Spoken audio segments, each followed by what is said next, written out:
आप सभी को मेरा सादर प्रणाम। जय सिया राम।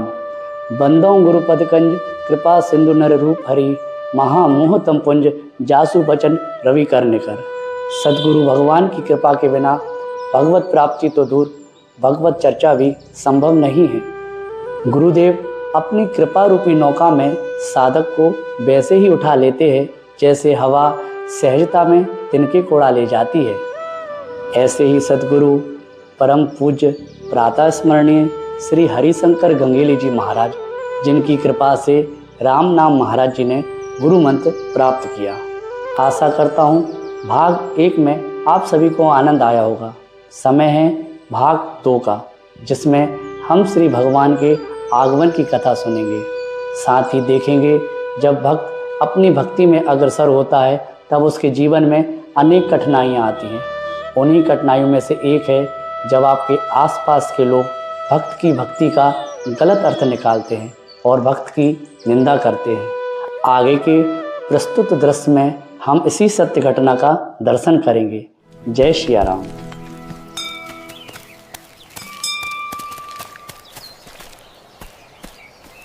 देखो तो भैया, इनके यहाँ तो भीड़ लगने लगी है। मूर्ख लोग। ये मुन्ना को पंडित जी के घर मत भेजा करो कीर्तन करने। इसे रोज शाम को पढ़ने बैठाला करो। हाँ? कल जाकर मैं पंडित जी को भी समझाऊंगा कि अपने बेटे का जीवन सुधारे। क्या उसे अभी से भजन कीर्तन में फंसा दिया? पढ़ाई के साथ साथ संस्कार भी जरूरी हैं। चुप रहो, मुझे पता है क्या जरूरी है क्या नहीं। अब जाओ, जाकर सो जाओ दोनों माँ बेटे। कल मुझे टोंटे जी के यहाँ जाना है।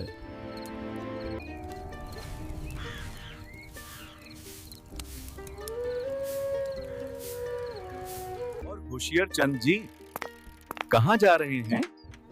बस टोंटे जी के यहाँ तक जा रहा हूँ। हाँ, चलता हूँ होशियार चंद जी। जय श्री राम।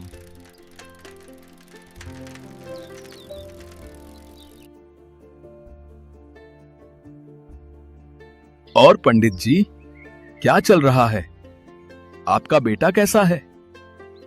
वो तो अपने भक्ति और कीर्तन में ध्यान देता है, संसार में ध्यान कम है उसका। अरे ये भक्ति मक्ति से क्या होता है? कीर्तन करना ठीक है, पर इससे खाने थोड़ी मिल जाएगा। अरे इसका ये कीर्तन भजन छुड़ाओ, इसको बाहर पढ़ने भेजो, तभी जाकर कुछ बात बनेगी, नहीं तो कुछ नहीं कर पाएगा जीवन में। तुम अपने बेटे पर बिल्कुल ध्यान नहीं देते। कम से कम मैं तो उसके बारे में सोचता हूँ। मेरे बेटे की चिंता करने की कोई ज़रूरत नहीं है। जिन भगवान की वो भक्ति करता है वही उसकी चिंता करेंगे। तुमने संसार पर ध्यान दिया है, इसलिए संसार ने तुम्हें सब कुछ दिया। मेरे बेटे ने भगवान पर ध्यान दिया है, उसकी लाज तो भगवान ही रखेंगे। पर तुम जैसे रामद्रोही लोगों को कोई नहीं समझा सकता, इसलिए हमारे यहाँ आने की कोई आवश्यकता नहीं है। ये लोग पता नहीं अपने आप को क्या समझते हैं। इनके हिसाब से बस मंजीरा बजाते रहो। मैं तो इनके भाले की ही बात कर रहा था, पर आजकल कोई भलाई में मनता कहा है। मिलना बंद कर। आज तुझे बताता हूँ। तेरी शरारत कब खत्म होगी? अच्छे से पढ़ता तू है नहीं। बस खेलने खेलने में रहेगा। मैं घर से निकाल दूंगा, समझा? मैं ऐसे घर में नहीं रहना चाहता। मैं सबको छोड़कर भाग जाऊंगा।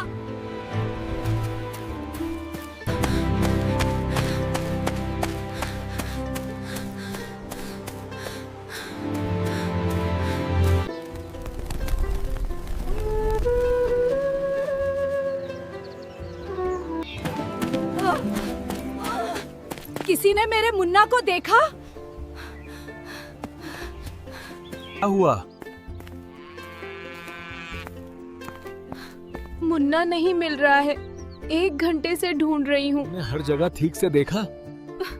मैंने पूरा गांव छान मारा, कहीं नहीं मिखा वो। मुन्ना, मुन्ना, कहाँ चला गया तू? ना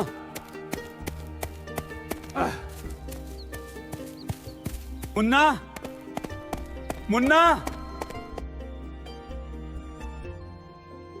भाई साहब, चिंता मत कीजिए, रिपोर्ट लिखवा दी गई है, आपका बेटा मिल जाएगा। एक बार आप रामनाम महाराज से मिल लीजिए, शायद आपकी परेशानी दूर हो जाए।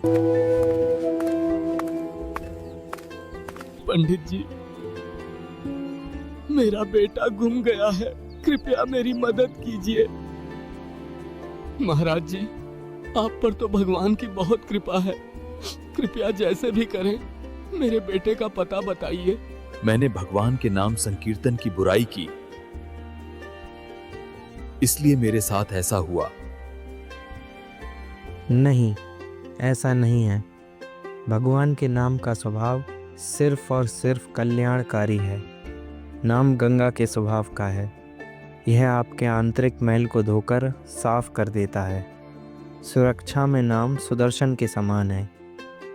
वही भगवान नाम तुम्हारे बच्चे की सुरक्षा करेगा। यह सब तो तुम्हारे कर्मों का फल है कि तुम्हारा बच्चा खो गया। तुम्हारा बच्चा रेलवे स्टेशन के पास मिल सकता है। पुलिस अफसर से बात करके रेलवे स्टेशन में ढूंढो। चाय, गरम चाय। चाय गरम, चाय गरम। यात्री कृपया दें, ध्यान दें। जी सर। नमस्ते। अभी जांच चल रही है, जैसे ही कुछ पता चलता है आपको तुरंत बताऊंगा। आजकल के माँ बाप भी देखिए, बच्चे नहीं संभल रहे हैं। शर्मा जी, क्या जमाना आ गया। ठीक है, अब नौकरी है, ढूंढो। किसी भी कीमत पर बच्चे को ढूंढो, भले ही पूरी रात लग जाए। गांव का कोना कोना छान मारो, उसे किसी भी कीमत पर वापस लाना है, समझे? आप लोगों ने एक 10 साल का बच्चा देखा?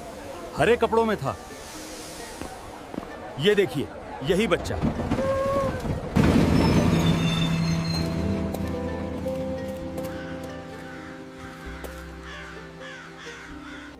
आपको बधाई हो, आपका बच्चा मिल गया है। आइंदा उसे संभाल कर रखना। आज के बाद बेटा ऐसा नहीं करना। मेरी तो जान ही निकल गई थी। मैं तो तुझसे बहुत प्यार करता हूँ। महाराज जी, आपने बहुत मदद की, आपकी बहुत कृपा है। अब मैं परिवार सहित कीर्तन करूंगा। भगवान के आगमन की कथा। श्री रामनाम महाराज जी जब 20-22 वर्ष के युवा थे, हर दिन उनका एक ही क्रम रहता, सुबह शाम भगवान की सुंदर तस्वीर के सामने भजन कीर्तन करना और नाम स्मरण में डूब जाना। राम जी, मैं आपकी सेवा करना चाहता हूँ, आपको भोग लगाना चाहता हूँ और आपको सुंदर वस्त्रों और फूलों से सजाना चाहता हूँ। नाम महाराज ने अपने मन की बात जाकर पिताजी से कही। पिताजी, अगर भगवान का साक्षात विग्रह मेरे पास होता तो मेरे मन की सेवा की लालसा पूरी हो जाती।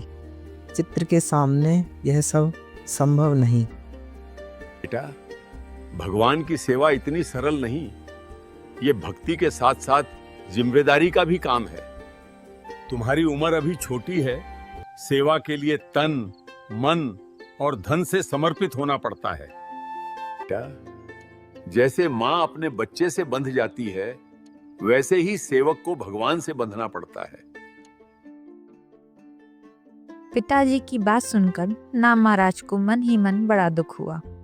उन्हें लगा, मेरी सेवा की इच्छा मन की मन में ही रह जाएगी।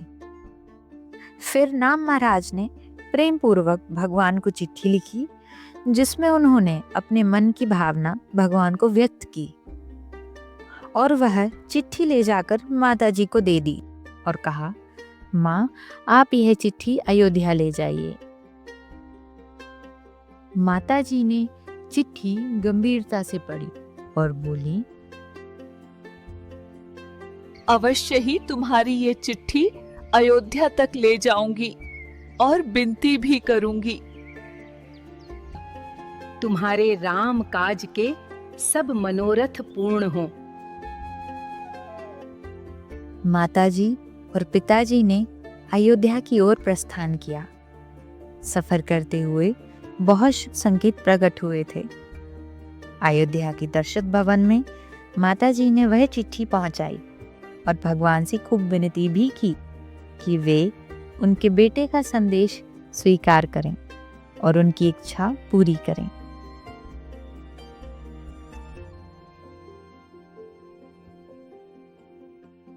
कुछ समय बाद गुरुजी की शिष्या अरोरा आंटी अयोध्या भगवान के दर्शन के लिए गईं। वहाँ का वातावरण ही अलग था। सुगंधित फूल, शांत वातावरण और भक्ति के स्वर चारों ओर गूंज रहे थे।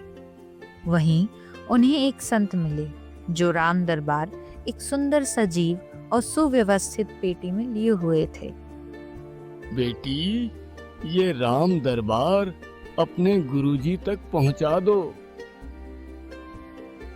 ये राम दरबार तुम्हारे गुरुजी की भक्ति और प्रेम का फल है। ये सब भगवान की लीला है बेटा। अब जिम्मेदारी से इसे बीना तक पहुंचा दो। मैं तो धन्य हो गई। भगवान ने अपनी लीला में मुझे शामिल किया।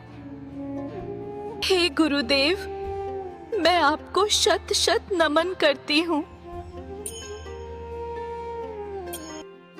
अरोरा आंटी ने उस बेटी को जिम्मेदारी के साथ सबसे जल्दी संभव तरीके से बीना तक महाराज जी के पास पहुंचाया और भगवान पहुंचाने के बाद बाबा जी ने जो अपना पता बताया था वहां अरोरा आंटी गईं और बहुत तलाश की, लेकिन वहां कोई नहीं मिला।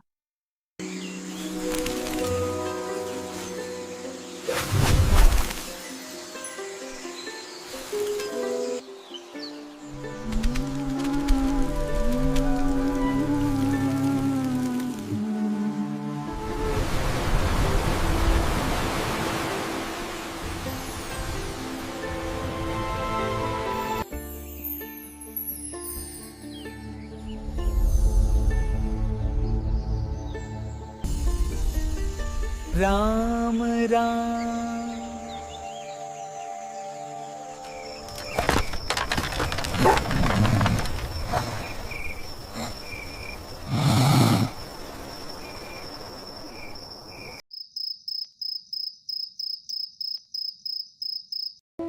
मैंने तुम्हारा निमंत्रण स्वीकार कर लिया है।